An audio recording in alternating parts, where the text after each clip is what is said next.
अस्सलाम वालेकुम student, Urdu writing course में आप जोड़ लगाना सीख रहे हैं, जिसमें हम नून के साथ कुछ अल्फाज को जोड़ेंगे। जैसे बे को नून के साथ जोड़ा तो बे को शुरू से हाफ का से लिखना है। इसी तरह अगर दो लफ्ज़ों का इजाफ़ा करना है नून के साथ तो शुरू वाला बे आपने बारीक लिखना है, तो इसके बाद वाला थोड़ा सा मोटा करके लिखना है। तो अगर तीन लफ्ज़ों का इजाफ़ा करना है अपने नून के साथ तो शुरू वाला आपने फुल कद का, फिर बारीक, फिर फुल कद का, इस तरह लिखना है।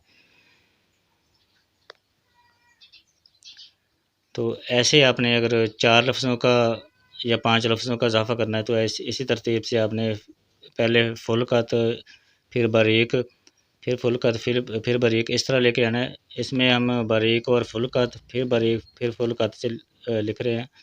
तो ऐसे ये जो नीचे मैं लिख रहा हूँ इसमें भी बारीक, फिर फुल कत, फिर बारीक, फिर फुल कत से ऐसे लिखना है। ये फार्मूला है उर्दू राइटिंग का।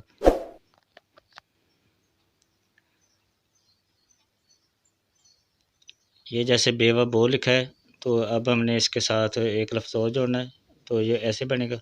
शुरू से बारीक कद से लिखना है,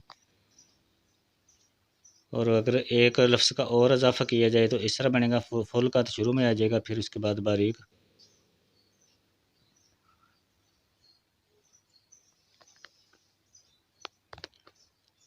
ऐसे ही हम इसके साथ एक लफ्ज़ का और इजाफ़ा करते हुए तो ये बन जाएगा बेटियाँ।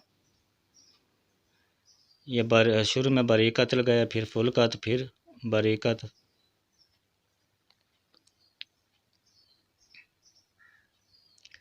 इसी तरह हेवा हो, और हे के साथ ये को जोड़ा है तो ये इस तरह बनेगा।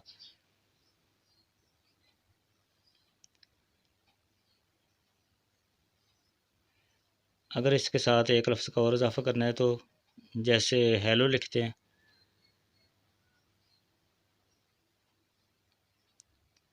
शुरू में हे बारीक आ जाएगा और फिर इसके बाद फुल कद का।